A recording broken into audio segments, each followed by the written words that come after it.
Well, we've been believing for so long. They don't know the behind works. And it's really amazing because even with the Global Laws, with the virtual experience that we did for Juneteenth, we put that together in weeks. I mean, not something that you feel like an event like that, you would plan months ahead, right? Or even a year. A year. Y'all. I'm not kidding you. Probably 3 weeks. 3 weeks. 3 weeks. It was 3 May weeks. comes before June, right? We were in May talking about wanting to do something for Juneteenth.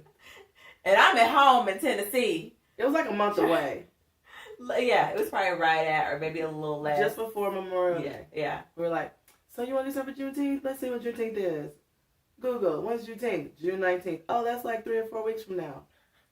And here's what we talked about things coming together, though. Yeah. Because we were like, let's try to do it. It's a short version, right. Virtual experience. And then, she went on a big fancy trip. And I said, well, while you're on your big fancy trip, I'm going to come up with a storyboard idea for you to consider. Did the storyboard idea to just kind of create this experience that would replicate what her business is going to be big picture.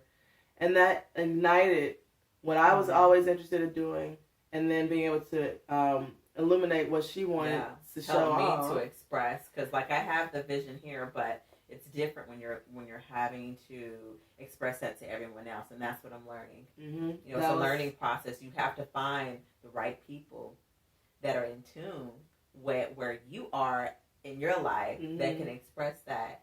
It's like we just and you need a balance of a person who's going to ask 85 questions to go along with your idea to ensure that the checklist is checked off, which is what you need balance. Because she made sure that when I said, it's going to be huge, she said, now how huge? Really huge, but exactly how huge is huge? Big. Okay, you said big. Does that mean huge? So that's an example. So, but that was, I think, for both of us, it's like an opportunity to say, okay, we're moving in a direction now. It's moving quickly. And the pieces of the puzzle, if you haven't seen the virtual Juneteenth experience, we'll link it somewhere whenever we figure out where this video is going.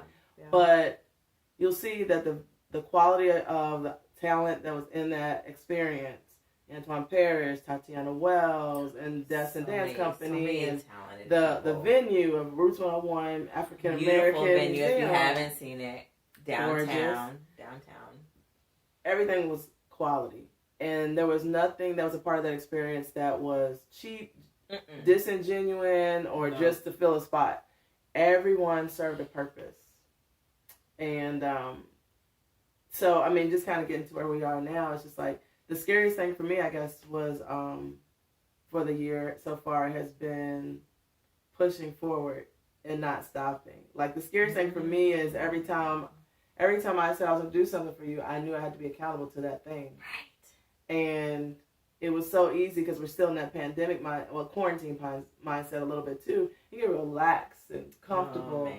But I knew that I was in the right vein because even if I had sat longer than I think I should have before I would initiate an action that was delivered to you, when it was time for me to work on the thing, you received it.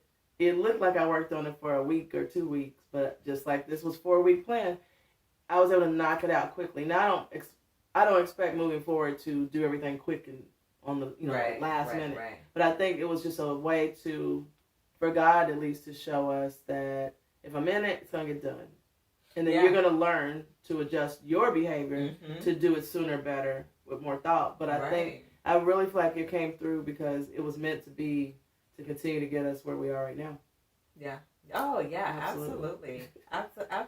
And I needed that push. I feel like it's been something that I've talked about, and I felt like I was stuck, right? Mm-hmm. I'm like, well, how do I get from this to actually the action, points and that's why that's kind of where I was in our kind of how we work together, right? Yeah. So I'm like, okay, girl, this is what it's going to look like, but what are the logistics? How are we going to get there? Yeah. How are we going to get from A to Z?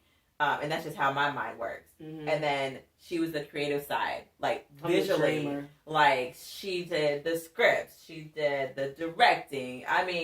I was like, girl, you have at it because I'm like, just tell me what I need to say, where I need to stand, And I can do that. And she's good at that. And I can do that. I think somebody said something to us when we work, and I think also it's the context, because if I'm working with someone who needs what you were doing with me, I naturally become that person too.